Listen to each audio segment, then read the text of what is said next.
seen Emily into very few ways. Unaccustomed to being best man, let alone that. But just want to take a moment to talk about some things. Number one, to reflect on what my father said about the iron love and spines on the lapel.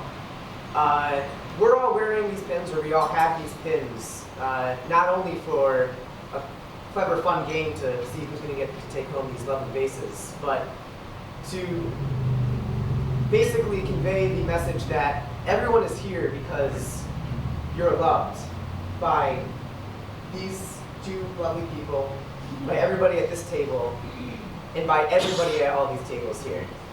Everybody here is loved. That's my first point.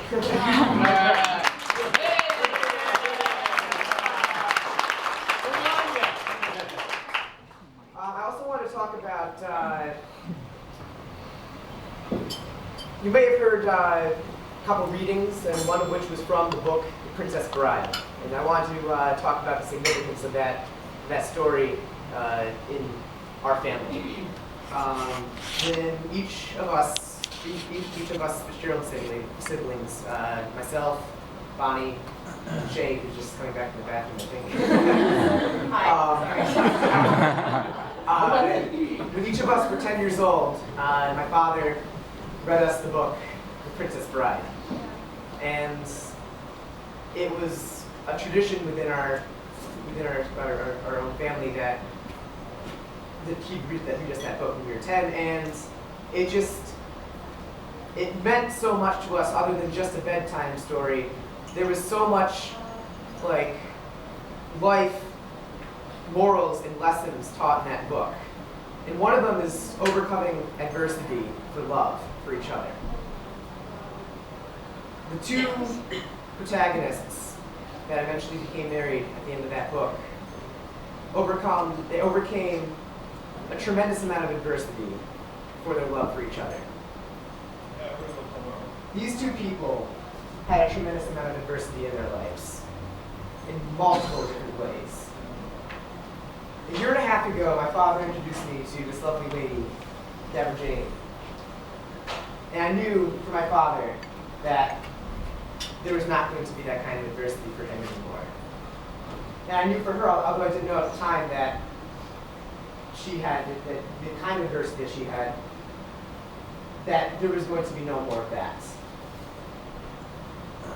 These two have helped each other push through their adversity for their love for each other. So much. And I just really want to take a moment to thank them for that. And thank them for setting an example for all of us to follow with our love for each other.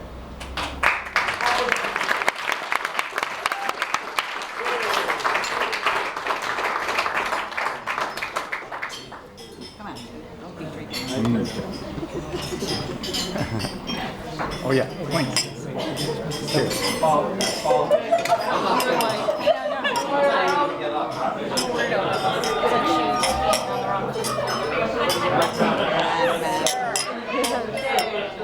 I think the apples fall far from the tree.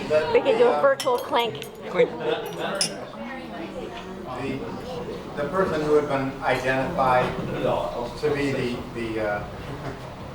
the last leg of the relay team is declined. That's I just told Paul, I can't follow. And of course, when I heard about the Princess Bride, my first thing was to say, marriage.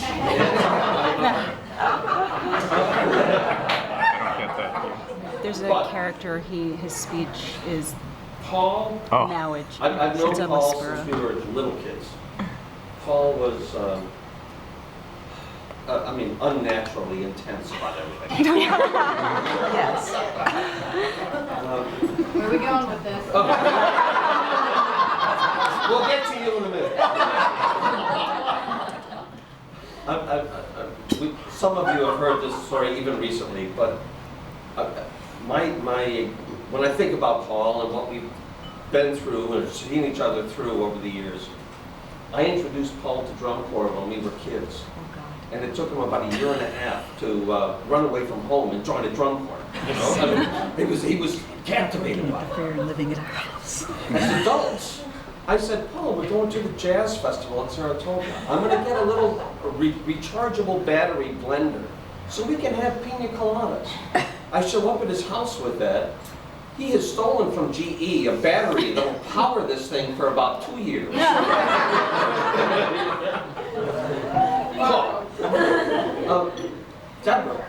Deborah decided she was going to run one day, you know, and it was a year later, she's doing marathons.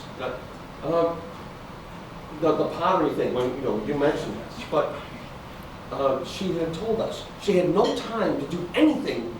She was so booked, she couldn't do it, but she still had to make pottery for everybody that was going to be there. And it's that kind of intensity that the two of them share.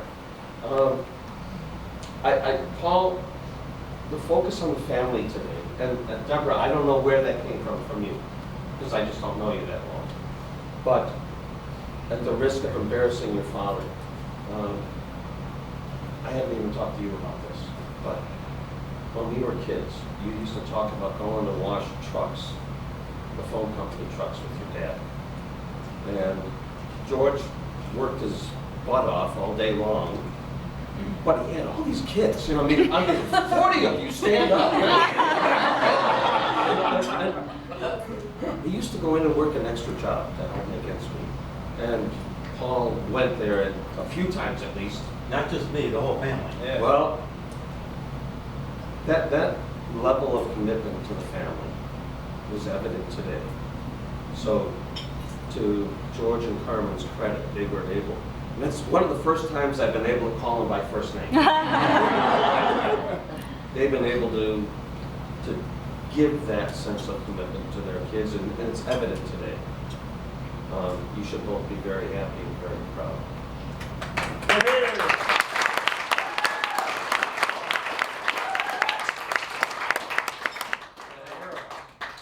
My heroes. And anything else that I was going to say, I couldn't say anything better than Devin did. So, to everyone.